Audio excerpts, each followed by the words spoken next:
Welcome to the Bleep Bulimia podcast with guest Karen Chaston, author, speaker, life coach specializing in loss. Hi, everyone. I am Lorianne. I am the host of Bleep Bulimia, and I am so thrilled to have Karen Chaston with me today. She's the author, speaker, life coach specializing in loss. Thank you so much for being here with us. Oh, thank you, Lorianne. I'm so excited to be chatting with you today.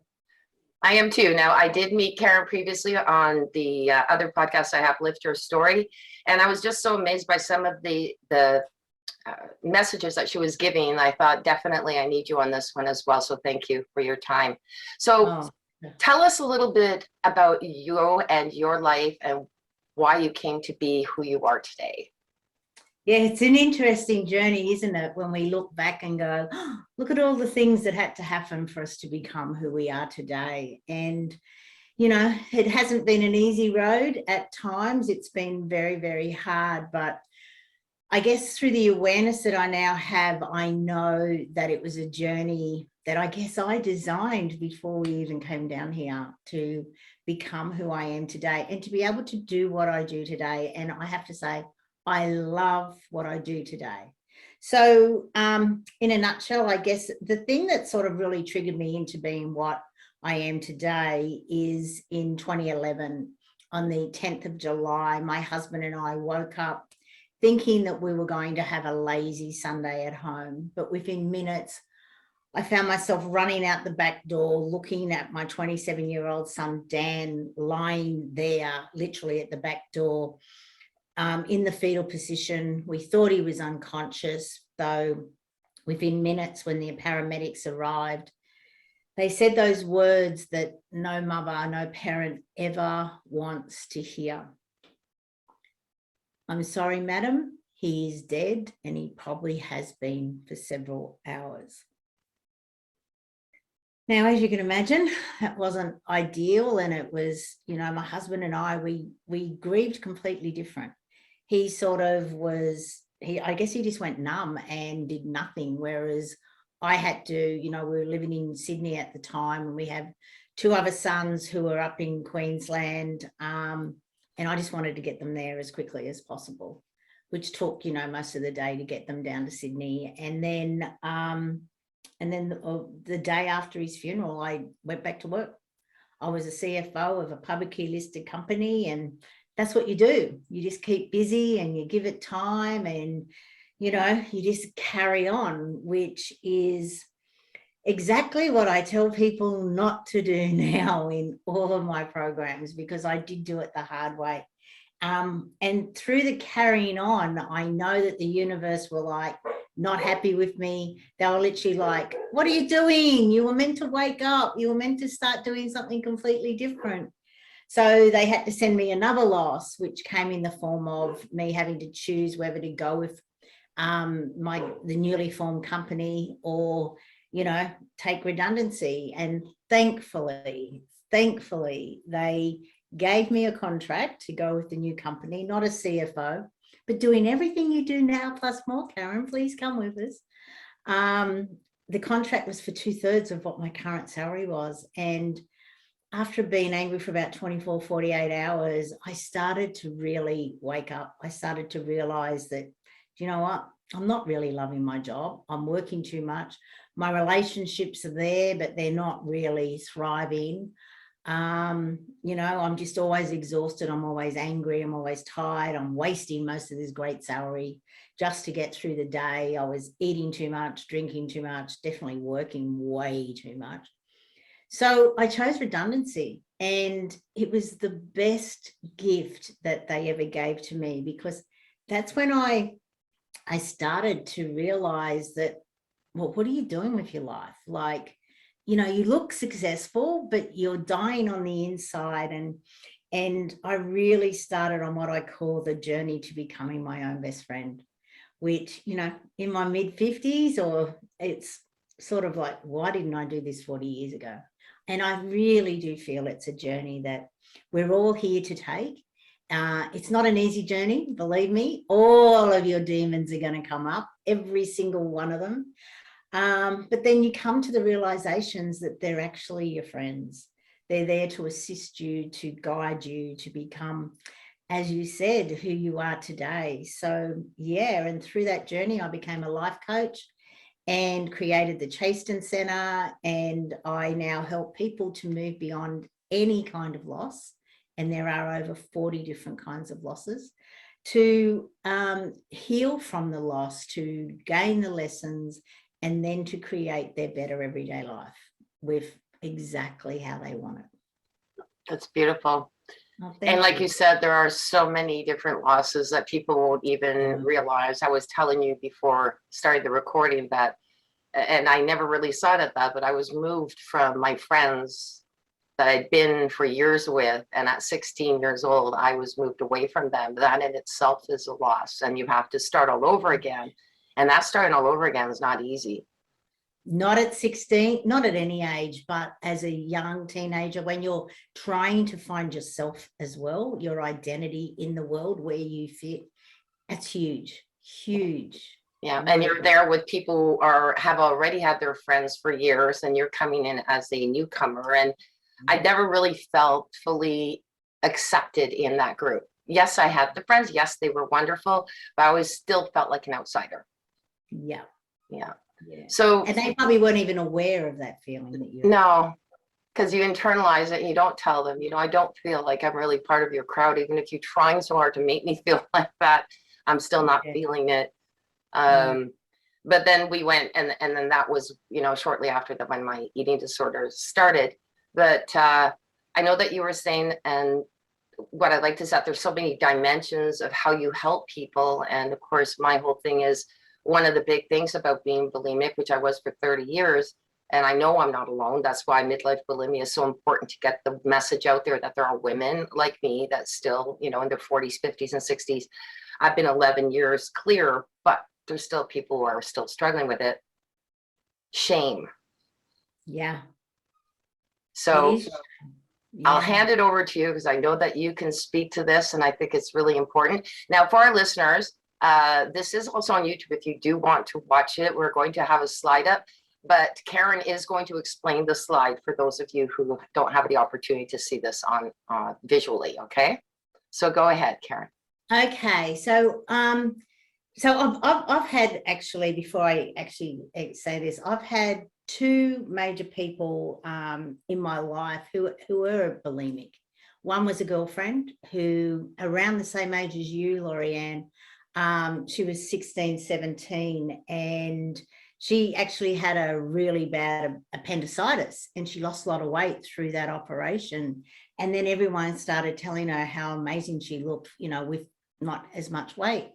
And she became bulimic from that time as well. And unfortunately, at 48, she did pass away. And but through the shame, so I can understand the shame and the guilt, because she had that for all of that time. And she ended up having 4 children, but it took her she was literally in hospital for just about 8 months every time she had her children. So she didn't have an easy journey. She is one of my guides on the other side, and she does pop in every now and then, which is great. And then also my husband's auntie, way back she was born in 1924, and she became bulimic around the same age, but she got a letter literally a letter written by someone telling her how fat and ugly she was. Oh, I know, which is, and you think that would have been in like the early 1940s, which is absolutely disgusting. It's a judgment, but obviously that brought the shame and the guilt and all of those things into her life, and she did, and she was that for the rest of her life. Then she did live into her 60s, but yeah, I totally understand it. And it really is, it becomes that way. And first of all, you have shame about being overweight, and then obviously you have shame and hiding the fact that the way that you're controlling your weight is through this method. And obviously Princess Diana is, everyone knows about her journey through it as well. So what I want to talk about, which, through our conversation before, I didn't even know what we were going to talk about today, which is what I totally love. I just obviously just love just going with the flow. So through the journey of you actually talking about shame and stuff, I've brought up this slide, which Lorianne will post below. It's David R. Hawkins' map of consciousness. And it's about us being aware of not only the feelings in our body, but understand where we're at. And the more that we understand where we're at, the more we understand that we vibrate. So we're all energy and we're all emotions. So emotions are energy in motion. So when we get stuck emotions, they're not emotions, so they're not flowing, and that's what causes disease in our body. And you know, on a physical level, on a mental level, and on an emotional level. So it's about us understanding where we're at, what we're feeling, where we're feeling it in our body, so that we can name it, so that we can heal it, and then we can vibrate at a higher level. And, you know, people say, well, why do I want to vibrate at a higher level? Well, the higher we vibrate, the more that we attract into our life. So what we vibrate at, we attract like for like. So if you're in fear, which, you know, in the world we live in the moment, a lot of people are living in fear, you're attracting more fear into your life, and that's all you see in your life. Whereas if you're in love or joy or peace, that's what you attract into your life, and that becomes your life. And who doesn't want to live a life in love? So on the scale, shame is actually the lowest on this scale. It is at 20, whereas love is at 500, joy 540, peace at 600, and enlightenment is at 700. And the higher up you go in the scale, the beautiful thing about what I love about this is that you can connect more to your loved ones who are not in this realm, who have, you know, passed. So Dan and I have quite a great connection, and we, you know, talk to each other, but he can't lower his vibration. It's about me raising my vibration. So you get, and you're not going to go from shame at 20 straight up to love at 500. It is about you going up the scale and understanding where it is. So I'll talk it through just so people can understand it. So shame at the bottom is at 20. Guilt is at 30. Apathy is at 500. Grief is at 75. Fear at 100. Desire is at 125. Stress at 140. Anger is at 150. Now, I said I was angry a real lot when I was in my corporate life. So I was vibrating at 150. It took nothing to trigger me into anger, you know, and it was because I was living in my ego, where I always had to be right. And the amount of conversations I had trying to convince someone about my perspective, which was totally ridiculous. But that's what we do when we're living in our ego. Then, of course, pride comes in at 175, courage is at 200, and neutrality is at 250. So the ideal thing to look at is obviously to go from 20 to 250, right? So how do we do that? How can we go from that? Well, the first thing to start is a gratitude practice, right? Now, most people go, what have I got to be grateful for? I have all this crap in my life. I have all of these things. And gratitude can start at just something small. The fact that you woke up today, there is something you can have gratitude about. You have another day to live on this earth. You have another day to make a difference to yourself or to someone else. And that's where you can start. And you can start really small. The fact that, you know, you have this food, you have this clothes, you have a job, you have family around you who care, there is always something to be grateful for. Just go out in nature, you know, lean up against a tree. I love the story of the Native Americans that before they used to go into battle, they would lean up against a tree. And they would take the energy from the tree into their bodies so that they were more energized, so that they could fight harder and longer and just be more energized. And I highly recommend that if you are feeling shame, just go and either hug a tree, don't care about what anyone else thinks, or just put your back up against it and just feel the energy of it coming into you. Talk to the tree. And Yes, it probably sounds completely crazy, and I don't care because it actually works. That's one of the things I recommend to all of my clients, and they actually go and do it.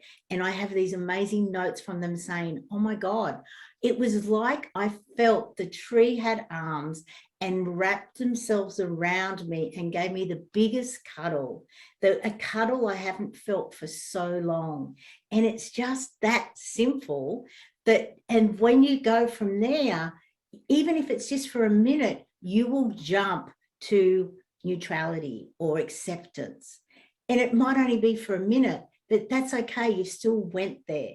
But then you can come back and then you can do it again. And you'll find that slowly you'll be spending more time in the higher vibrations than in the lower ones. That's very, very interesting.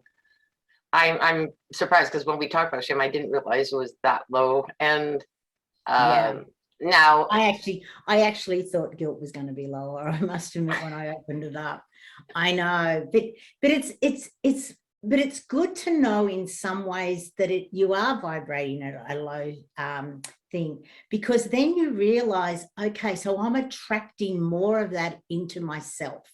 So then you think, okay, how can I do other things? What else can I do?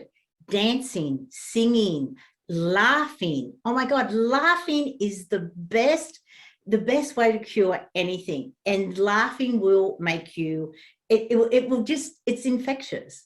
So if you are feeling shameful, put on a comedy, put on your favorite comedy and just laugh, or just start laughing. Like we could start laughing now and it would be infectious.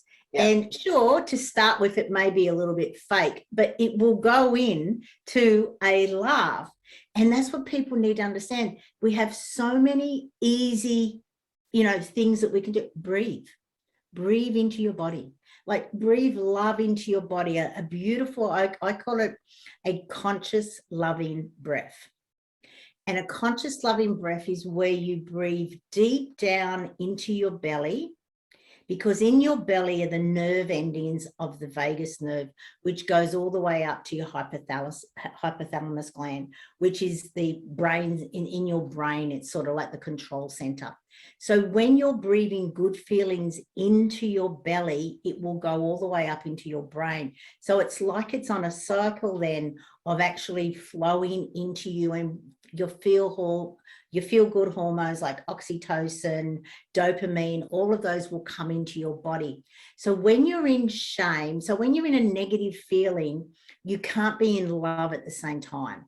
But by doing these simple exercises of gratitude, breathing, dancing, laughing, all of the things that bring the good hormones into your body, they will overact, and that helps you to get up into love. You may not be there for a long time, but the more that you do these things consciously, the more you will then go there unconsciously. That's true. And the more that you want to do it. Yeah. That's the thing. Yeah. I know that there was a period of my life, I played the flute, and I used to play piano, and my parents have piano here, so I'm having fun goofing around with it. But there was a time in my life where that was just not even considered. I stopped playing the flute, stopped writing, stopped drawing, stopped doing all of that. And instead I was focusing on things like work and, all of that stuff that wasn't that much. I mean, I liked my job. In fact, one time, one of the jobs I had was the best ever, but it was still like focused on that, my children, making sure they got to school and all that. And it's so busy that you forget to do the things that really matter. Yeah. And look, there are so many avoidance tactics that we all do. We've created a world of avoidance tactics, and being busy is an avoidance tactics. It's so, well, if I'm busy and I'm looking after everyone else, I don't have to worry about me. I don't have to actually deep dive into my feelings, deep dive into why I'm doing what I'm doing or not doing what I'm doing. And that's the thing. And that's where the awareness comes from. And, willingness to make a difference is at 310, compared to, as we said, shame at 20. And it is a jump. It's a huge jump. And I can see with all of the distractions that we've all created in the world, food, alcohol, drugs, working too much, shopping. It's even called retail therapy, like seriously. You know, it's all these things are avoidance, and, you know, Netflix and all that, let's face it. So social media, you know, you go there for 5 minutes and 3 hours later you go, oh my God, what's happened? Done that with TikTok. But when Yeah. TikTok, I have to say, the reason why I so enjoy it is because it's a good laugh. And most of the people that I follow, they're funny. And that's what I did. I mean, some people were telling me there's political things on TikTok. I'm going, really? I don't know, because I don't follow those ones. And again, Yeah, but it's it's, your choice, see, right? like attracts like. Yeah. And that's a great example of showing it in social media. You know, like on the internet, right? There's everything on the internet, and you're like, is there? Like, I've never seen any porn. I've never seen this. I've never seen that. It's because you're not attracting it. It's because it's not even in your sort of circle of influence or anything like that. And that's what it's about, is your awareness. So becoming aware of where you're at so that you can start to heal. And I feel that, you know, I didn't get this till I was around 55, and I'm now 64. So when I was 55, you know, a year after Dan passed, and I started to deep dive in, and I had this realization that you are the only person you're going to spend your entire life with. So why are you putting yourself last and giving up on your dreams and giving up on all your hopes and aspirations? And when it hit me, I thought, oh my God, it's so true. And so many women, especially, they give over their life to their, you know, their partner or their family. And then they get to a certain age, you know, an empty nester or whatever it is, and go, what's my life about? You know, like, I don't matter. And it's like, yeah, but you do matter, and you can matter. But the first thing to do is to make you matter in your life, because when you do matter in your life, you will make healthier choices, not just on what you eat, but on, you know, what you view and the people you hang out with, and, you know, your environments. Everything changes when you realize that you do matter, because you will start to say no so that you can say yes to yourself, which is so important. You know, the things I do now are completely different to what I used to do. I used to drink a bottle of wine a night. And at the end of 2018, I decided I would have an alcohol 2019, alcohol-free year 2019. And I read the book, which made it a lot easier. And then I did 2019 easily, like so easily that all my family are like, I can't, even now in 2021, I still have not had an alcoholic drink since 2018. And I do not miss it. I don't crave it. Whereas before, I would be at work and at 3 o'clock in the afternoon, the drink would be calling me. Now I don't crave it. I don't miss it. I am healthier. My relationships are all a lot healthier. But it was a choice that I decided that I wanted to be more me, and I wanted relationships over that drink. Not hiding behind something, which is Yeah. a lot of, there's some similarities with that and bulimia too. Yeah. And I know that it does hurt relationships, because it also hurts your mindset, because your mindset's not really who you really are. Yeah. And because of the deficiencies as well, that can cause that as well. Totally. Yeah. And you misunderstand what people say, because you're not really listening. You know, how many times do you go out and you have a group of people, everyone's just talking over each other. No one's listening. Everyone's just talking, and you just go, oh, okay, that's interesting, sort of thing. But yeah, it's completely different. So yeah. Slowly. So I would imagine that and this is where I thought, you know, taking the shame to a different level, and to what you speak to as well, the loss of self. I mean, there's another loss, right? And you do lose yourself. I was even talking to my daughter, and you know, in a sense, we were talking about how your partner too, you've got to watch, because you can actually amalgamate yourself with that partner, and become that partner and lose yourself in that. And I remember when I left him, good father, just didn't work out with us. When I left him, it was interesting because I kept thinking, oh my goodness, that's not me, that's him coming through. And I took on his character, and I realized that part of that being bulimic was a little bit of that, trying too hard to please someone, and the way I had to please them was to become more like him and less like Lorianne. And that's never going to work long term. It will for a little while, but never long term, because he, in reality, right, he might have thought he wanted another him, but you don't. You know, it's the way you complement each other. It's the differences, the way that you come together, you know, and you know, sometimes work away around and decide, you know, how to be and all this sort of stuff. But we come into this world pure, right? We are full of love and joy. All you got to do is look at a little baby just to see how quickly they move through their emotions. You know, they're crying one minute, they're laughing the next, you know, and they're doing all those sort of things. But they're not carrying, you know, oh, I'm upset with this, so I'm not going to carry that with me. No, I was upset then, I'm fine now, I've moved on. It's only through the growing up process of don't do that, don't do that, don't say that, you know, all that sort of stuff. That's when we start to attach things, you know, to emotions and feelings and all those sort of things. And we don't resolve them. We don't allow them to flow, the energy, emotion.